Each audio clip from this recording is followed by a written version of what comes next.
Okay, welcome to this next video. In this video, what I'd like to do is pick up the comments that Matthew has done in his introduction and just work through a simple example so you can see this thing work. So you can, like any other programming language, use something like an import statement.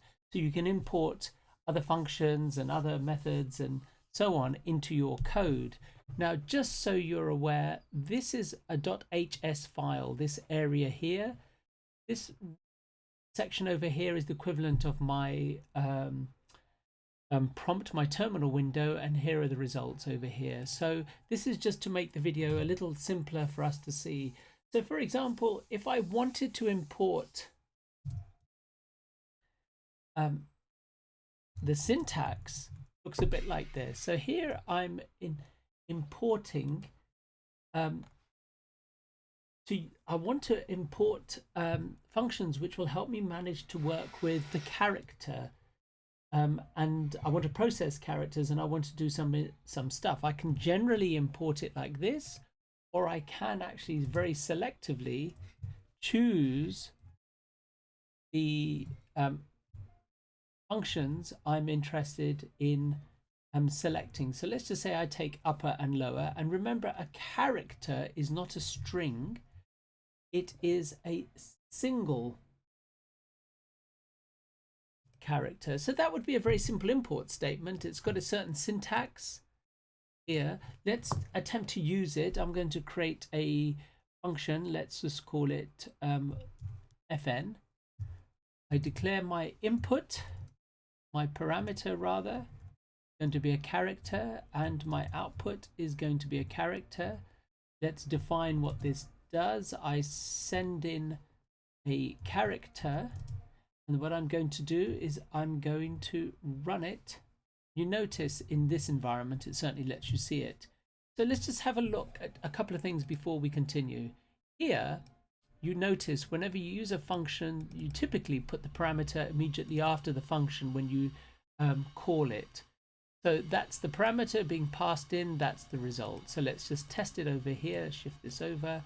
So our function is called fn, is take a single character, lowercase b, and as you can say, it's changed it to uppercase b. If I had uppercase b, I could use, instead of 2 upper, I could use 2 lower. And as you can see, when it runs it, it moves it to a lowercase. So that shows you a very simple example of where you can broaden out the tools available to you in your functional programming, not rely on functions you've built yourself. So this one wraps the 2 lower or 2 upper, and by importing modules which will be of some use to you.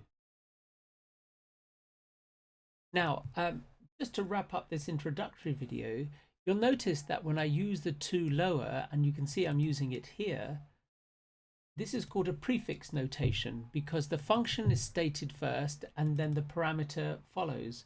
You have alternatives to this prefix. You also have, for example, let's add another function so I can illustrate what I'm trying to say. If I pass in an integer and I'm going to output an integer, and in this function I'm just going to illustrate, you pass it in and your result is of that form. What we're going to just add 1 to it. Now this is called infix notation because the parameter, the operator, is between the 2 parameters. It's within, so we call it infix. We run it over here, fn2, and I pass it the number 2. It gives me 3 because it's simply adding. Now there are some alternative notations, and it's important that you're aware of them. And what we'll do some of this in the actual terminal window. For example, I've opened up a terminal window here, and let's grab my second function, pop it into my terminal window, and then I just run it, and as I did before, and it will give me 4. Now that's one form, this infix notation, but you can actually turn an operator into a function. And the way that you would do it is you would put a bracket around the operator.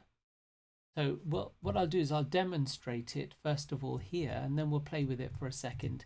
And if I pass it two numbers, it adds them together. So that's actually using the prefix notation, you notice, by putting a bracket around it. So I could pop into my function over here. Let's pop in a square bracket. Let's do 1x. Let's see whether this environment, yeah, it's quite happy with it. You notice it's running it. So this is now using an operator as using a prefix notation. There is one other example. When I was testing it out, it wasn't very happy, so I'm just going to handwrite it. So for example, when you look at the mod function, typically you would pass it a number, and what you're modding it against is the remainder function for those who can't remember. So there we go, that's prefix notation. That's parameter 1, parameter 2. So this is you using it, but you can also do it like this. And you put single, what are called back quotes on the function name itself, which allows you to put one parameter before and one parameter afterwards. So you have some alternatives here that you can play with, and it's important to be aware of these alternatives.